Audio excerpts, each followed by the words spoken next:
আসসালামু আলাইকুম। আজকে একটি খবর আপনাদের সামনে উপস্থাপন করব। কালকেই পেয়েছি মিয়া সাহেবের যত সম্পদ, একটি মানব জমিন অনুসন্ধান। মানব জমিন অনুসন্ধান করেছে সত্য, কিন্তু খুবই ডকুমেন্টারি কিছু এভিডেন্স বেশ 4-5 দিন আগে আমার হাতে এসেছে। আমি অপেক্ষা করছিলাম কোনো একটা পত্রিকা আগে এটি সামনে ডিসপ্লে করুক, তারপরে সেটা রেফারেন্সে আমি রিপোর্টটি সামনে আনবো, কিছু কথা বলবো। এটাই আমি সবসময় মানে নির্ভর করি গণমাধ্যমের উপর। গণমাধ্যমে প্রকাশিত সংবাদগুলি আপনাদের সামনে আনি এবং সেটা বিশ্লেষণ করি। কেননা বিভিন্ন সংবাদের সত্যতা যাচাই করা আমার পক্ষে এখন সম্ভব না, আমার পক্ষে পর্যালোচনা করা সম্ভব। সেই কারণে আমি সংবাদ হিসেবে ডিপেন্ড করি হচ্ছে গণমাধ্যমের উপর। তো যাই হোক, অপেক্ষায় থাকতে থাকতে মানব জমিন এটাতে আনলো এবং সাথে সাথেই আসাদুজ্জামান মিয়ার চেহারাটা সামনে ভেসে বেড়ালো। বেনজির সাহেবের মতন আর এক দাপুটে কর্মকর্তা, অধ্যত্বপূর্ণ কথাবার্তা, তার বডি ল্যাঙ্গুয়েজ, মুখের ভাষাও ছিল অনেকটা পেশাদারিত্বের বাইরে।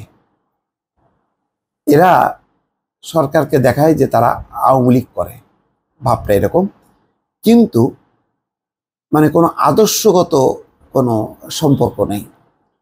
এই কারণে যে যখন নাকি এদের সহায় সম্পত্তির দিকে তাকানো যায়, তখন দেখা যায় যে তারা এই সমস্ত কথার আড়ালে দল সেজে তারা আসলে লুটপাট করে, দুর্নীতি করে।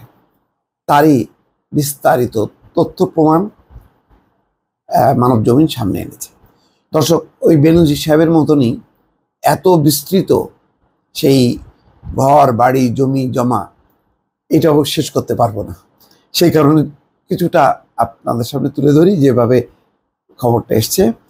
বাড়ির পর বাড়ি, জমি এবং ফ্ল্যাটের সারি, কি নেই সাবেক পুলিশ কর্মকর্তা আসাদুজ্জামান মিয়ার। রীতিমতো গড়েছেন সম্পদের পাহাড়। তবে শুধু নিজের নামে নয়, স্ত্রী, 2 ছেলে ও 1 মেয়ের নামেও বিপুল সম্পত্তি গড়েছেন ডিএমপির সাবেক এই কমিশনার। মানব জমিনের অনুসন্ধানে তথ্য প্রমাণ মিলেছে আসাদুজ্জামান মিয়া ও তার পরিবারের সম্পদের পাহাড়। অনেক সম্পদের নথিও এসেছে আমাদের হাতে, সরেজমিন যার সত্যতা মিলেছে। পূর্বাচলের নিউ টাউনে 1 নম্বর সেক্টরে 406 বি রোড, এখানে 10 কাঠা জমি রয়েছে আসাদুজ্জামানের নামে। পাশের একটি প্লটের কেয়ারটেকার হালিম বলেন, এটা এক পুলিশ কর্মকর্তার জমি বলে আমরা জানি, তবে তিনি মাঝে মধ্যে এসে ঘুরে দেখে যান, তবে তাদের নামে কোনো সাইনবোর্ড দেয়া হয়নি। স্থানীয় বাসিন্দা ও জমি কেনা বেচার সঙ্গে যুক্ত মোহাম্মদ শামীম বলেন, পূর্বাচলের এই প্লটের প্রতি কাঠার জমির মূল্য 1 কোটি টাকারও বেশি। পূর্বাচল সেক্টর 4 রোড 108-এর 53 নম্বর প্লটটি আসাদুজ্জামানের স্ত্রীর নামে। 5 কাঠার এই প্লটটি বিক্রি করে দেওয়া হয়েছে। জমি কেনা বেচায় যুক্ত স্থানীয় এক বাসিন্দা বলেন, প্লটটি শুনেছি তারা বিক্রি করে দিয়েছেন, আগে এখানে তারা আসলেও এখন আর আসেন না। আফতাবনগর 3 নম্বর সেক্টরের H ব্লকের 8 নম্বর রোড দিয়ে প্রবেশ করলে স্থানীয় মসজিদের সামনে বাউন্ডারি দেয়া 36 নম্বর প্লটে 21 কাঠা জমি রয়েছে। এই প্লটটিও আসাদুজ্জামান মিয়ার। এই প্লটটি 8 নম্বর রোডের সবচেয়ে বড় প্লট। এখানে প্রতিটি প্লট সর্বোচ্চ 5 কাঠা ও তার সামান্য কিছু বেশি। নিরাপত্তার দায়িত্বে থাকা একজন জানান, আসাদুজ্জামান মিয়া পরিবার সহ মাঝে মধ্যে এসে প্লট দেখে যান, বাউন্ডারি দিলেও কোনো সাইনবোর্ড দেননি। বসুন্ধরা আবাসিক এলাকার এল ব্লকের লেন 1-এ 166 এবং 167 নম্বরে 10 কাঠার উপরে 6 তলা বিশিষ্ট আলিশান বাড়িটি আসাদুজ্জামানের স্ত্রীর নামে। স্কুলের কেয়ারটেকার জানান, বাড়িটি বর্তমানে ভাড়া দেয়া, যা স্কুল হিসেবে ব্যবহৃত হচ্ছে। বাড়িটির বাজার মূল্য প্রায় 50 কোটি টাকা। নিকুঞ্জ 1-এর 8/A রোডের 6 নম্বর বাড়িটি আসাদুজ্জামানের ছোট ছেলে আসিফ মাহাদিনের নামে। ভবনের পাশে একজন বাসিন্দার নাম পরিচয় গোপন রেখে বলেন, সম্প্রতি তারা বাসায় নেম প্লেট খুলে রেখেছেন। কেন রেখেছেন জানি না। বাড়িটির মূল্য 10 কোটি টাকার বেশি।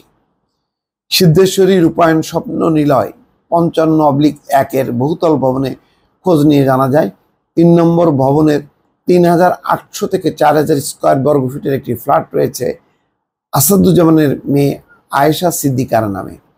বাড়ির এক নিরাপত্তা প্রহরী বলেন, আয়েশা সিদ্দিকা বর্তমানে এই বাসায় নেই। ফ্ল্যাটটি তার নামে রয়েছে। স্কাটন গার্ডেন 13-1 প্রিয়নীড়ে আসাদুজ্জামানের স্ত্রীর নামে একটি ফ্ল্যাট রয়েছে। ভবনের দায়িত্বে থাকা নিরাপত্তা প্রহরী বলেন, ফ্ল্যাটটি বর্তমানে ফাঁকা পড়ে আছে, কেউ থাকেন না। এ সময় তিনি ভবনের সকল ফ্ল্যাট মালিকদের নামের লিস্ট বের করে দেখান। তো দর্শক, এই হচ্ছে মানে আরো আছে, তার কোম্পানি আছে, অন্তত 2টি কোম্পানির খোঁজ পাওয়া গেছে আসাদুজ্জামান ও তার পরিবারের সদস্যদের নামে। আসাদুজ্জামান মিয়ার স্ত্রী আফরোজা জামানের নামে ঢাকা, ফরিদপুর, নারায়ণগঞ্জে, রূপগঞ্জে জমির সন্ধান মিলেছে। 2018 সালে তিনি রাজুক থেকে একটি প্লট বিশেষ কোটায় বরাদ্দ পান, অথচ রাজুকের নীতিমালা অনুযায়ী স্বামী স্ত্রী উভয়ের প্লট বরাদ্দ পাওয়ার সুযোগ নেই। তো আরও এইরকম বিভিন্ন মৌজায় তো ওই একই ধারা, যেটা বেনজির সাহেবের, আপনি পড়তে পড়তে পড়তে ক্লান্ত হয়ে যাবেন, এখানেও সেই একই রকম ক্লান্তি। এখন বিষয়টা হলো যে এই যে সহায় সম্পত্তি, এই কর্মকর্তারা দাপটের দেখিয়ে চাকরি বাকরি করে গেছেন, তার আড়ালে তারা এই যে বিস্তর সম্পত্তি গড়েছেন, এখন এইগুলো নিয়ে কি কোনো কর্তৃপক্ষ আছে কিনা যারা তদন্ত করছে কিনা জানা নেই। আর এদের সম্ভবত ব্যাপারে উদ্যোগ নেওয়ার আগে ডিপার্টমেন্টগুলো আগে খেয়াল করেন যে সরকারের কোনো সিগন্যাল আছে কিনা। সরকারের সিগন্যাল পেলেই তারা মাঠে নামে, আর না হলে চুপচাপ বসে থাকে। হয়তো আসাদুজ্জামান মিয়ার ক্ষেত্রে একই ঘটনা ঘটতে পারে। দর্শক, ভালো থাকবেন। আল্লাহ হাফেজ।